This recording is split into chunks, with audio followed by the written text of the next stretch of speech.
ఈ నెల 29వ తేదీన బుధవారం గురు పౌర్ణమి వేడుకలు దత్తగిరి మహారాజ్ చారిటబుల్ ట్రస్ట్ దత్తగిరి మహారాజ్ ఆశ్రమంలో బర్దిపూర్ణందు జరుపుటకు అన్ని ఏర్పాట్లు చేశామన్నారు. నేటి నుండి 29వ తేదీ వరకు ప్రతినిత్యం ఉదయం 8 గంటలకు గోపూజ, గురుచరిత్ర పారాయణం, అన్నదాన కార్యక్రమాలు నిరంతరంగా కొనసాగిస్తామని మహామండలేశ్వర్ మహంత్ డాక్టర్ సిద్ధేశ్వర నందగిరి మహారాజ్ తెలిపారు. శ్రీపదం సుపదాకారం బర్దీపుర నివాసినం కల్పవృక్ష సమం శాంతం గురుం దత్తగిరిం భజే. శ్రీ గురుభ్యో నమః. శ్రీ దత్తగిరి మహారాజ్ ఆశ్రమం నందు 23/7/2026, 29/7/2026 వరకు గురు పౌర్ణమి మహోత్సవ కార్యక్రమాలు. 23 తారీఖు రోజున గోపూజ మరియు గురుచరిత్ర పారాయణం, నామస్మృతులు ప్రారంభమై మరి అదే రీతిగా 29 రోజున గురుపాద పూజ, శ్రీ శ్రీ 108 వైరాగ్య శిఖామణి అవధూతగిరి మహారాజు గారికి పాదపూజ కార్యక్రమం ఉంటుంది. అదే రీతిగా రథయాత్ర కార్యక్రమం ఉంటుంది, హోమము ఉంటుంది, మరియు అనఘాదేవి వ్రతం ఉంటుంది.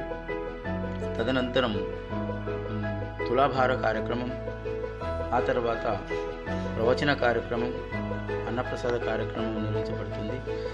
అయితే ఈ యొక్క గురు పౌర్ణమి ఎలాంటిది అంటే మనకు ప్రతి నెలలో పౌర్ణమి మనకు వస్తుంది. కానీ ఈ ఆషాఢ మాసంలో వచ్చేటటువంటి గురు పౌర్ణమి ఎలాంటిదంటే సాక్షాత్తు మనకు వేదాలను విభజించి అందించినటువంటి వ్యాస భగవానుడు కృష్ణద్వైపాయనుడు పేరు.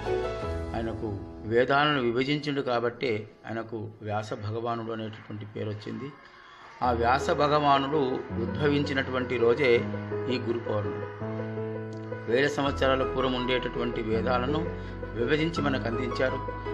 అంతేకాదు ఆయన మహాభారతములో శ్రీకృష్ణ పరమాత్ములు చెప్పినటువంటి విషయాన్ని మనకు గీతగా ఆయన అందించారు.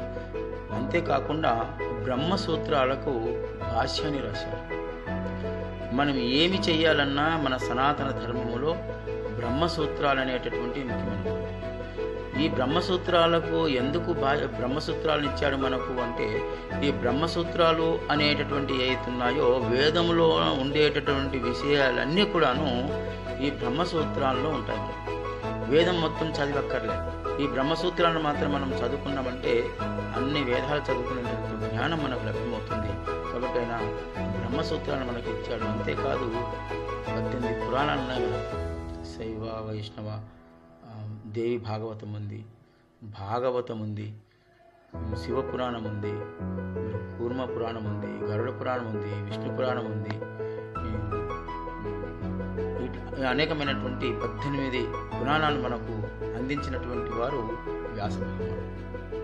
అందుకు గురువు అంటేనే ఏంటంటే ఉకారస్తంధకారస్తు రుకారస్తం నిరోధకత్ అంధకార వినాశిత్వ గురునిత్య విధీయతే అని చెప్తుంది. గురువు అంటే మనలో ఉండేటటువంటి అజ్ఞానాన్ని తొలగించి జ్ఞానం అనేటటువంటి జ్యోతిని వెలిగించేటటువంటి వాడు గురువు అనేటటువంటిది మనకు గురుగీత బోధిస్తుంది. ఇలా గురువు లేకుంటే మనకు మార్గదర్శనం లేదు. ప్రతి ఒక్క దానిలో ఒక గురువు. ఆధ్యాత్మికంలో ఆధ్యాత్మిక చింతనలో గురువు, భగవంతుని తెలిపేటటువంటి వాడు గురువు.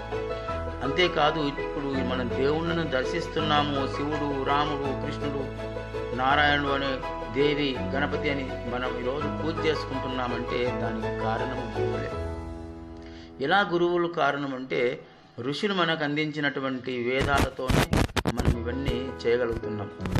వేదం లేకుంటే మనం విష్ణువు అంటే ఏమిటి తెలియదు, శివుడు అంటే వేదంలో ఉంది కాబట్టి విష్ణు అంటే ఈరోజు వాల్మీకి కనుక లేకుంటే రామాయణం ఏంటో మనకు తెలియకుండే, అదే వ్యాస భగవానుడు కనుక లేకుంటే భాగవతం, కృష్ణుని గురించి మనకు తెలియకుండే. ఇట్లా గురువులు కనుక లేకుంటే దేవుని గురించి మనం తెలుసుకున్నట్టు.